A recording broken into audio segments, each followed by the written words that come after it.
Hi, Mom. So I got my ticket home from Europe. I get back on June 6th, but it's a really late flight because that was the cheapest, so it gets in at midnight. But don't worry, I'll get a shuttle from the airport so you don't have to pick me up. Like, really, seriously, you don't have to. Okay, so, love you. See you soon. Bye.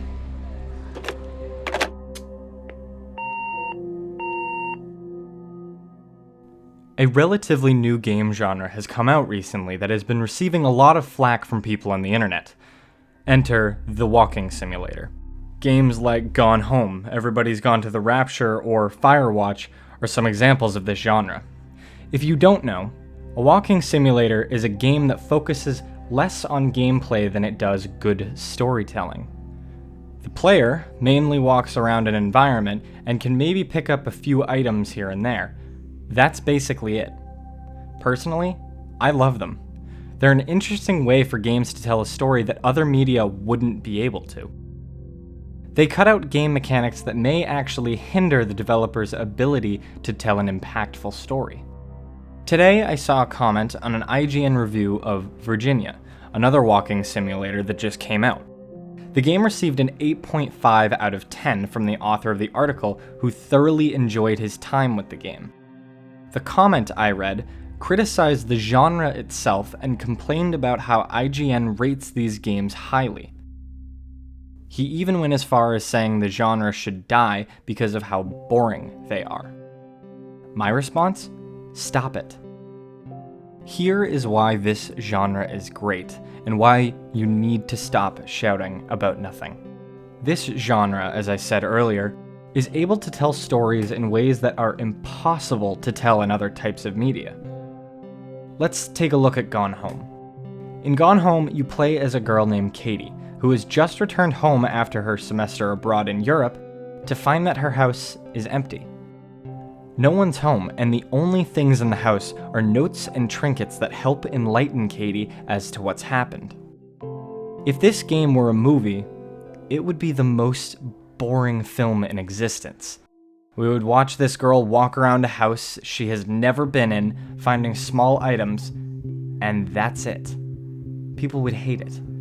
If it were a book, it would be the same. It would just be descriptions of the house and the occasional minute action. Why does it work as a game then? 2 words: exploration and atmosphere. When you first enter the house, you're lost. You have no idea what lies in the hallway next to the stairs, or what looms behind the basement door. Before you begin searching, the game subtly creates an atmosphere that puts you on edge, creating attention. This house is creepy, like really creepy.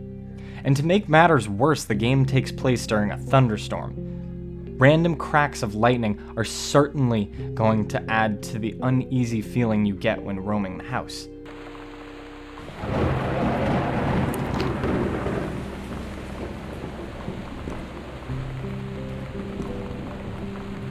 The game doesn't tell you where to go. It simply places you at the front door and lets you search for yourself. There is no tutorial, no arrows marking your path. All that's there is an empty house. So, naturally, we explore the house. Being able to explore a new environment at your own pace and direction feels good. Sure, you are limited by not being able to leave the house, but there is enough in the house that will make you want to see the entirety of it. There are so many amazing games that are able to both tell a good story and have more intensive gameplay. But that doesn't mean they're better than walking simulators. For examples of this, we can look at The Last of Us or the Uncharted series, 2 of my favorite IPs. These stories are more traditional. Not to say they are bad, because they are anything but. They work because the gameplay makes contextual sense in the story, for the most part. The games let you play through the action sequences and the scenes that would be cut from the movies due to timing and pacing. But this doesn't always allow us to experience smaller scale stories like the ones in Gone Home. These small stories also wouldn't make sense if huge action sequences were crammed in. If you had a gun and were shooting zombies or shadow creatures in Gone Home, it would feel incredibly out of place, and you would lose most of the game's subtle storytelling. Games like The Last of Us and the Uncharted series focus more on the big moments, the massive set pieces, or the emotionally gut-wrenching scenes. But Gone Home is about the little ones, those moments that others might miss. They might make you think or cry, but are so subtle you might even walk right past them. This leads me to visual and environmental storytelling, something that many games seem to miss. Good games often have moments where taking a minute to stop and look around rewards you with an entire story hidden in the background. These moments don't often happen in high-action, high-voltage games like Call of Duty, where there is no stopping to smell the flowers. The few times it is present in more fast-paced games, it can be lost entirely. There are exceptions, though, like in The Last of Us. Scattered through the game are abandoned houses and neighborhoods that can detail the stories of those living there when the outbreak occurred. Again, though, these moments are quiet.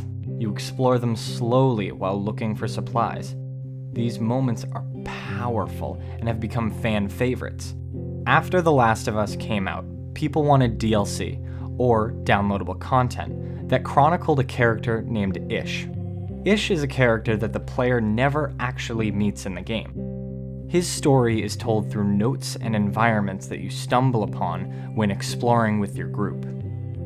Similarly, in Gone Home, we can learn about Katie's father. In his office, there are notes to himself about his writing. In his bedroom closet, there are boxes of his unsold books. In the green room, there are letters from his editor. These are heartbreaking and brilliantly laid out. When the pace is slowed and we are encouraged to observe, stories can be presented in completely new ways. Walking simulators can also focus on telling a story rather than trying to stimulate the player 100% of the time. How many times have you been wrapped up in the story of a game but can't get past a boss and your story progression is halted? In the Batman Arkham trilogy, or quadrilogy, honestly, what do they want us to call it at this point? This happens all the time. Towards the end of these games, right as the story ramps up, there will be a spike in difficulty. And while this is great for testing the player on their skills that they may have learned, it kills the pacing of the story beats. It can be incredibly satisfying using all of the skills you've learned together to overcome a challenge, but when it happens in between story beats, the emotional payoff becomes less gratifying than it should be. This genre isn't exempt from criticism, far from it, and while the comment I read was a form of criticism, it was invalid. Walking simulators are not meant to overstimulate a player and make their fingers sore for the next few hours. They are meant to draw you in and tell an engaging story. By no means do you have to like the genre. Gaming is subjective. However, if you understand what walking simulators are created for, we can still appreciate them for what they are able to accomplish from a storytelling side. Next time you see a walking simulator receive a high rating, maybe you can think about what it may have done well comparatively to other games in its genre.